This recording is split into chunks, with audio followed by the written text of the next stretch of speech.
Forget the history books, kids. This is what really happened to the Germans. The film kicks off in Norway, deep within the forest of Where the Heck Are We? A terrified girl sprints for dear life, presumably away from her mom's never-ending advice on her love life. Eventually, she stops, gasping for air, and dares a glance back. Danger averted, or so she thinks. Out of nowhere, a zombie pops up like a surprise math test, and now she's running from a trio of undead party crashers. Sadly, she trips and breaks her leg, because that's just how horror movies roll, right? It's zombie time.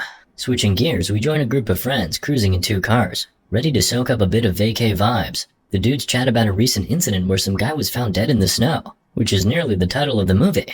Morbid much? They laugh it off though, probably because they're still young and they think they're invincible. They're en route to a cozy cabin in the frosty mountains. Vegar's girlfriend who owns the cabin is off skiing solo like a total boss. The guys are obviously worried about her, but they've got their fingers crossed she'll glide back safely later that night. Meanwhile, the ladies do what they do best. Talk about boys. Classic. Fast forward, and the guys hit a snag where the cars are about as useful as a smartphone in a zombie apocalypse. Oh wait. Vegar hops on a snowmobile, ready to set up the cabin like a holiday ninja. The rest of the friends prepare for an Arctic hike. Before they head out, movie buff Erland points out that they're practically living a horror movie cliché. His friends roll their eyes so hard they almost see their brains, and they set off. Vegar gets to the cabin first, takes a sentimental look around, then heads inside to get that fireplace roaring. Half an hour later, the rest of the gang shows up, and they waste no time diving into snowball warfare. Exhausted from their frigid frolicking, they retreat indoors to engage in a fierce battle of Twister. As for Martin and Hannah, they're playing a game that's equal parts romantic and terrifying.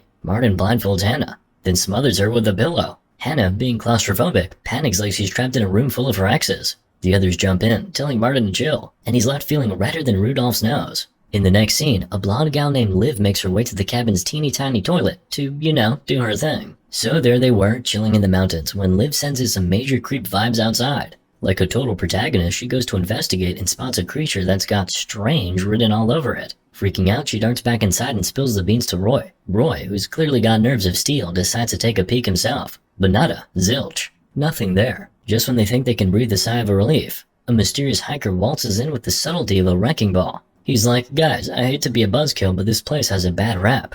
Over a cup of coffee, he schools them on the mountain's dark past. You see, back in World War II, a gang of German baddies led by a dude named Herzog made life there pretty miserable. They tortured the locals, stole their stuff, and then tried to peace out when they realized they were toast. But the townsfolk were like, nah, not today, buddy, and put up a fight. The surviving Germans, including Mr. Not-So-Cuddly Herzog, ended up running for the hills, where they were presumed dead from the sheer cold. But wait, it gets spookier. Rumor has it ghostly hauntings are now the norm around these parts. The hiker dude urges the young group to pack up and leave, but they're like, come on, ghost stories are so last century. So he thanks them for the coffee and hits the road. Later that night, Vegar has a freaky nightmare about his girl, Sarah, bleeding out in the snow. He wakes up with a start, convinced it was just a dream. Or was it? Meanwhile, our mysterious hiker is chilling in his tent when he hears a noise. Grabbing his rifle and lantern, he goes to check it out. Big mistake. A blur whizzes past and slices his throat faster than you can say boo. He tries to crawl back to his tent, but the killer follows and turns him into a human buffet.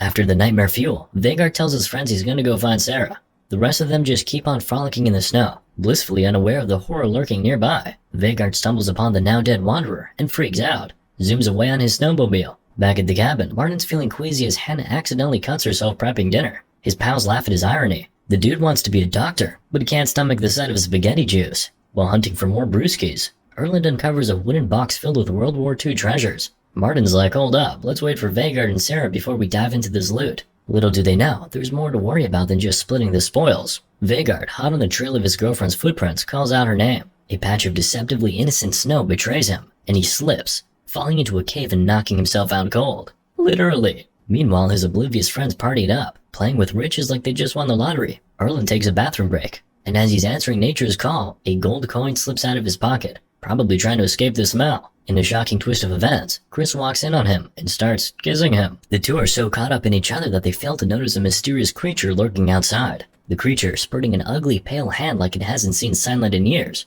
relatable, snatches up the dropped coin. In a world where Bitcoin exists, who knew gold coins were still a thing? Erland heads back to the cabin, leaving Chris in the bathroom. His friends interrogate him about his lengthy absence, but he just shrugs it off and cracks open a cold one. Chris, still in the bathroom, spots a terrifying face through the cracks in the wooden boards. A monster starts to circle her before grabbing her from under the toilet. Now a mix of gross and terrified, she screams for help, but her friends are too busy jamming out to some tunes to hear her.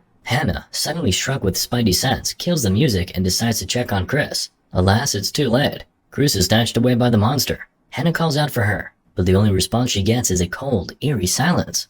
The men, now on high alert, grab a rifle and head out to search for Chris. They don't find her, but they do stumble upon Vegar's girlfriend's backpack, abandoned in the snow. The crew returns to the cabin, trying to piece together the mysterious events. Hannah catches a glimpse of the missing girl's face outside the window, only to realize her head is detached from her body. Yikes, talk about a bad hair day. Liv goes to investigate, but a zombie grabs her hair through the window. Hannah, now a part-time hairdresser, saves Liv by giving her an impromptu haircut. With adrenaline pumping, they barricade the cabin, using the couch as a makeshift door. Peering outside, they spot zombies shambling around like they're at a senior citizen disco. Panic ensues as the group attempts to fend off the zombie invasion. Martin channels his inner John Wick and shoots one through a smashed window, while Hannah goes full-on chef mode and slices off a zombie's hand with a knife. She holds up the hand like it's a prized catch, shouting that they need to make a run for it. But before they can hit the road, another zombie tries to crash the party. As the group barricades the door, Erland gets a bit too chummy with 3 zombies who decide to yank him out of the window for a fresh air date. His friends try to help, but another zombie crashes the party and gives Erland a killer headache.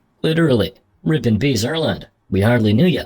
The next day, Vegar awakens like a champ and surfaces from his slumber. With only 4 amigos left, they cook up an escape plan. Hannah's all like, let's split up, Scooby-Doo style. 2 of us take the car, the others wait for Vegar and hoof it out of there. Martin points out that the car's basically a zombie dinner bell, but that just means the walkers won't notice the others sneaking away on foot.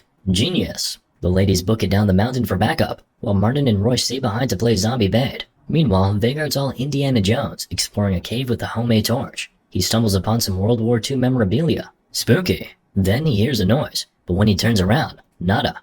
At one point, he even finds his ex-girlfriend's head. Talk about a bad breakup. Vegar's epiphany moment. The cave is a missing German-turned-zombie hangout. Before he can say yikes, a zombie tackles him, and they both tumble out of the cave. A high-stakes game of zombie versus human ensues, with Vegar barely hanging on by a rotting thread. He eventually uses the zombie's own intestines as a makeshift rope, which is both resourceful and disgusting. Meanwhile, the 2 gal pals are sprinting through the forest like it's an extreme workout. They get a little turned around, so they pick up the classic horror movie move. Split up. At first, Liv's like, no way, Jose. But Hannah gives her a reality check, in the form of a slap. They regain their composure. A zombie pops up, and off they run in opposite directions. What could go wrong, right? So Hannah's playing hide and seek with the zombie, right? She finds this tree and bam, smacks the zombie in the face like it's an undead piñata. She follows up with a round of kung fu kicks that would make Bruce Lee proud. But poor Blondie gets knocked out, and wakes up to a zombie treating her intestines like spaghetti. She thinks, well, ain't that just my luck, and decides to go out with a bang. Literally. She pulls a grenade and explodes, taking the zombie with her. Now the explosion is basically like an undead party invitation,